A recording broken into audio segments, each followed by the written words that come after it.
I teach this exercise, the other side of the clock. I don't have a clock here, but we're to hold up a clock to you with the clock face showing, and your spouse is in the room with me, and I'm working with the two of you. I'd say, hey, Bruce, you see this object here? Pretend you're a Martian, you don't know what a clock is. And I want you to describe in as few words as possible what you see. And you'd say, okay, well, it's about a hand-shaped object, 3-4 centimeters tall. It's got what, because you don't know what a clock is, so it's got like numbers around it and a circular pattern and these two sticky out bits pointing to the numbers. I'd say, great, 100%, you're the best. Meanwhile, your spouse is nervous because how can they get 100%? Now, I turn the clock around and it's a black back with a couple of dials and a kickstand on it.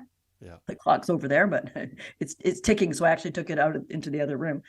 And I say to your sweetie, I say, describe what you see. Use any words you want except clock, because you don't know what a clock is. Well, it's a black object. It's got, 4 sides, and it's got a little couple dealies on it and a kickstand. And then I say, who's right?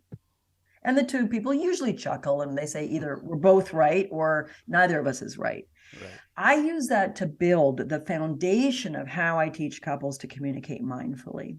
And I get them to use the phrase. Hubby and I use it too. If you and I are in disagreement and, I think you're just an idiot and how could you possibly want another dog, or how could you possibly want to sell up in Toronto and move to the West Coast? What's wrong with you? Whatever it is, I say, okay.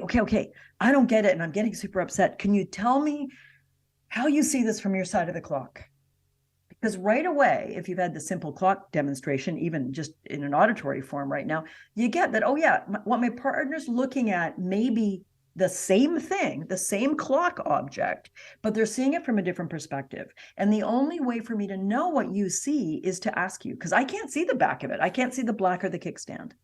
So I use that, and it's the program I teach is 12 weeks long, and it's immersive. And at the end, I say, what were a couple of the best tools you got from this whole thing?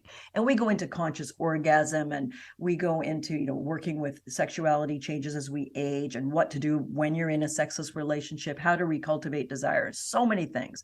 The 4 divorce predictors from the Gottman kind of training, the 4 ugly ways to fight. Invariably, I get 2 responses dominating the couples that have been in the program saying, these are the 2 things that helped us the most. One is the other side of the clock. Mindfully realizing, not wrong, just different. Right. Help me understand what you see instead of cramming what I see down your throat, beating you into emotional submission till you finally say, okay, Cheryl, yeah, it's a clock. It's got whatever. Yeah, sure.